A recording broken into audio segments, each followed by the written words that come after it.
Nildo Rix, muita gente aguardando a análise que você prometeu na semana passada e hoje vai entregar, e aí sim a obrigação não de meio, mas de resultado, porque você já me falou que está tudo pronto para você esmiuçar dos mais mínimos detalhes o alegado Programa de Reconstrução Nacional proposto pelo Partido dos Trabalhadores, o PT.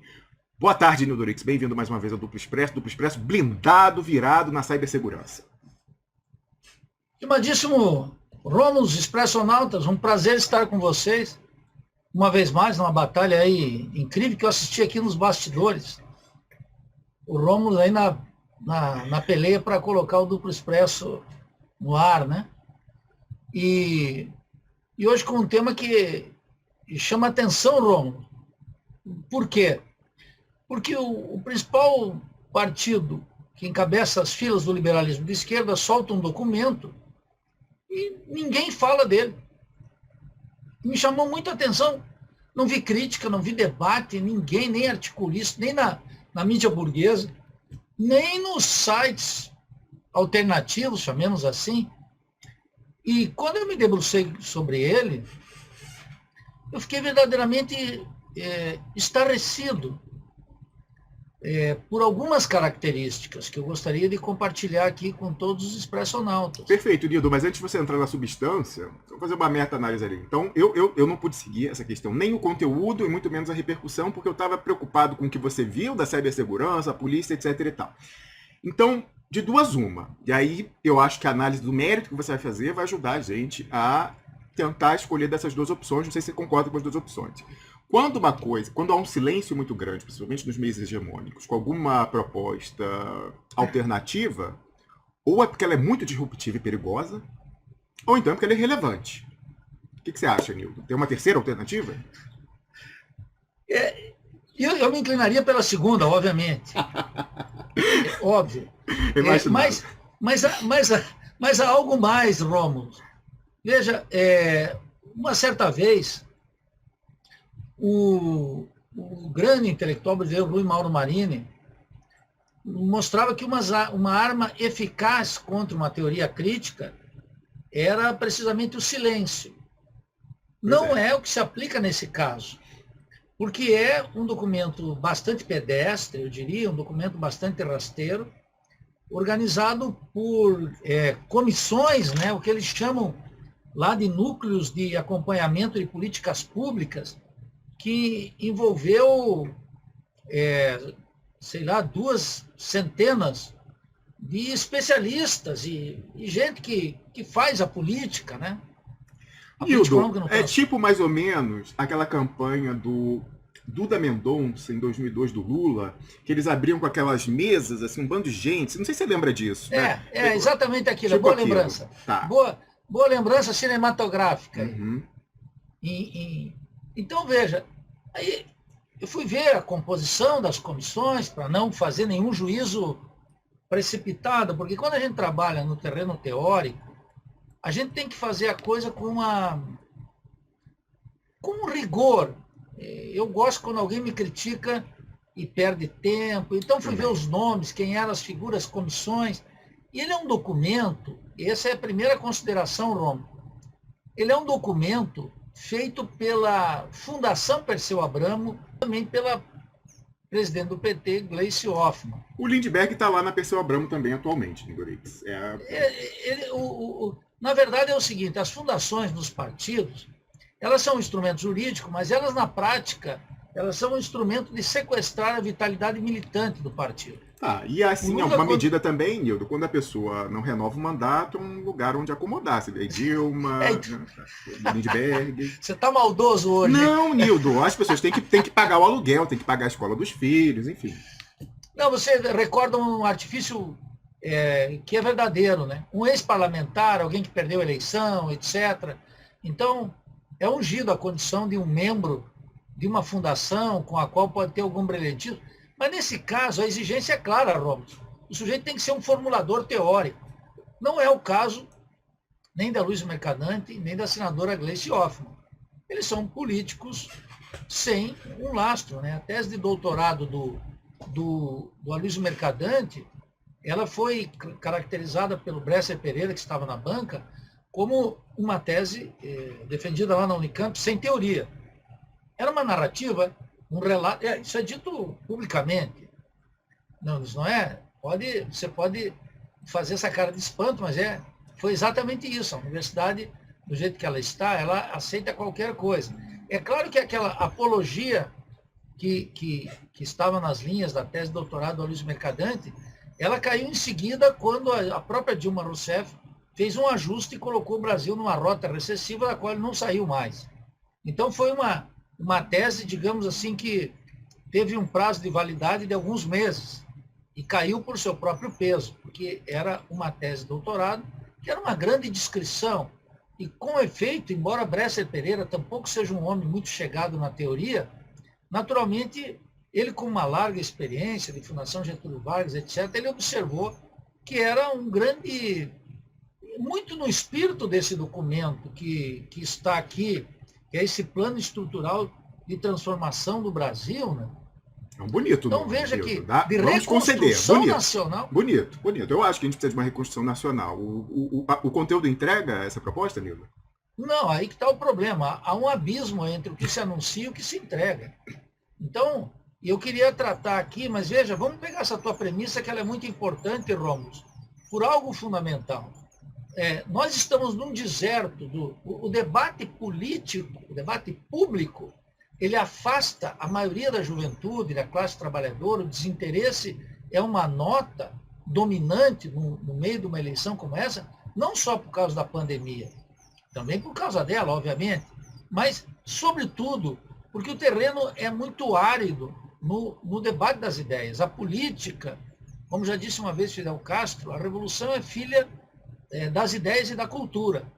E qualquer transformação política, ou mais ainda um plano de reconstrução nacional, teria que ter aí como algo decisivo, como algo absolutamente decisivo,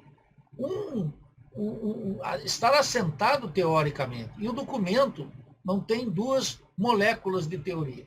Esse documento ele é um rechaço à teoria, ele é uma recusa à teoria. Ele é uma recusa à teoria, Roma, assim explicitamente na sua constituição, né, na sua forma de apresentação, na sua elaboração e, sobretudo, nas medidas práticas que ele tem intenção de fazer, mas que, naturalmente, não tem nenhuma condição.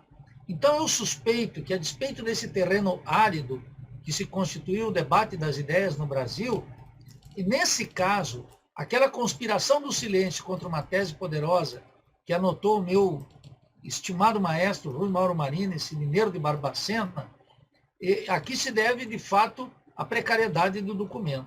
E nesse contexto, ele é um documento que ele tenta, a meu juízo, rivalizar com o livro do Ciro Gomes que nós criticamos aqui. Esse livro... Peraí, Nildo. A gente aqui tem uma leitura em relação às posturas, que pode ser que a gente esteja equivocado, mas a gente acha que até aqui a disputa entre o lulopetismo de um lado e o cirismo / PDT de outro é uma disputa que nós consideramos rebaixada pela posição de MDB da nova ditadura, né?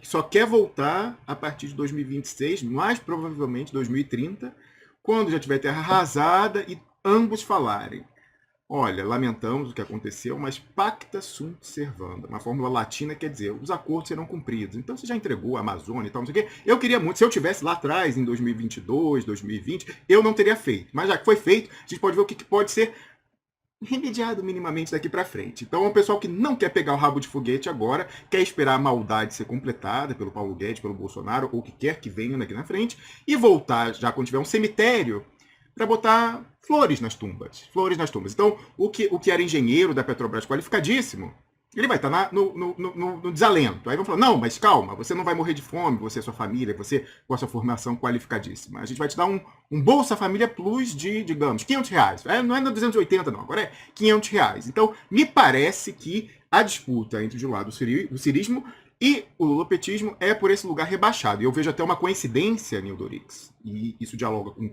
o título da nossa transmissão de hoje, uma interseção, que é Roberto Mangabeira Unger. Então, Roberto Mangabeira Unger, que foi ministro do Lula e da Dilma da Secretaria de Assuntos Estratégicos, e que prefacia o livro do Ciro Gomes, a gente vem a saber que não é apenas o filósofo do entreguismo, ele é também um operador, quando ele é um dos subscritores do Umbrella Deal 1992, que é a sentença de execução do Estado Nacional Brasileiro fracionada, diferida no tempo, por esquartejamento. Então lá com um cronograma, olha, no ano tal vai ser entregue a CSN, nesse ano aqui vai ser entregue a Vale, nesse ano X vai ser entregue a Telebrás. Nesse ano aqui vai ser feita a transposição do Rio São Francisco. Nesse ano aqui serão entregues os aeroportos. Aí, já entendeu, prestou atenção. Fernando Henrique entregou a Telebrás, a Vale, o Itamar entregou a CSN, a Embraer, também estava lá a Embraer também. A Embraer, aliás, o ministro da Fazenda que entregou a Embraer era o Ciro Gomes, justamente, no governo Itamar Franco. Aí você já fala, não, mas peraí, mas a transposição de São Francisco, a entrega dos aeroportos já foi em governos do PT. Pois é. Aí fala assim, não, e aí, o que tem ainda por vir? Muita coisa, inclusive tá lá, no ano Y, a Amazônia. Tá lá, no schedule, lá nos anexos. Aí você fala, pô, mas tudo bem, isso não era uma declaração de intenções, não era uma obrigação de meio e não de resultado lá no Umbrella Deal, subscrito por Roberto Mangabeira Unger, o presidente global do Citigroup, e Daniel Dantal. Aí você fala, está sendo executado? Tá, e aí fontes falaram, basta, quer o batom na cueca? Pega os decretos presidenciais do Itamar, Fernando Henrique e dos governos do PT, governo Temer e Bolsonaro, decretos presidenciais de inclusão desses ativos do Estado brasileiro no Programa Nacional de Desestatização. Você vai ver que o cronograma do Umbrella Deal 1992 bate casa certinho, sobreposto com os decretos presidenciais. Esse é o batom na cueca. Então, Nildorito, se você vê o Mangabeira Unger, se isso é verdade, o Mangabeira Unger pôde, no mínimo, observar de perto, na Secretaria de Assuntos Estratégicos, o cronograma do documento que ele assinou em 92 estava sendo seguido, servindo a governos do PT, Lula e Dilma, e agora, sei lá, em 2030, chegar o Ciro Gomes até lá, ele ficou observando e prefaciando o livro, Nildorix. Bem, bom, o administrador do cemitério, eu acho que é uma boa metáfora para mostrar o seguinte. Tanto o livro do Ciro Gomes, que é uma tentativa, eu diria nesse sentido, melhor organizado que o documento da Fundação Perseu Abramo. Muito melhor organizado. Ambos, se apertarmos, as únicas gotas que vão sair aí são gotas de neodesenvolvimentismo muito rebaixado, todos adequados à ordem, sem uma ruptura com os Estados Unidos, que é algo fundamental, e sem algo decisivo, Romo, sem o protagonismo do povo. Não há, nem no documento do Ciro Gomes, nem no documento da Fundação Perseu Abramo, uma análise daquelas forças políticas que são capazes de impulsionar um projeto dessa natureza. O Ciro quer criar uma nova burguesia, o que evidentemente é um disparate sociológico, político e um escapismo. Aqui no documento da Fundação Perseu Abramo, no documento do PT, lançado em pleno processo eleitoral, é um documento que eu diria que tem 3 características essenciais. A primeira delas, Ron, é uma ausência de um diagnóstico sobre que crise é essa. O documento diz, estamos vivendo a maior crise da nossa história. Bom, então a primeira coisa que o leitor se depara é, bom, vamos ver que crise é essa, qual é a natureza específica dessa crise, sei lá, em relação à crise da ditadura, em relação à crise de 64, em relação à crise de 30, que, você sabe, não são crises pequenas, são crises explosivas que mapearam o futuro do Brasil. Se essa é a maior crise, então o primeiro diagnóstico seria ter dedicado a analisar a diferença específica dessa crise. E o que nós entendemos ali? Ora, um somatório de reclamações, lamentações e vitimização, sem observar o que está acontecendo na economia, no Estado, na cultura e no terreno da política. Ou seja, aquilo que nós marxistas chamamos de conflito de classe. Ou ficar na pátria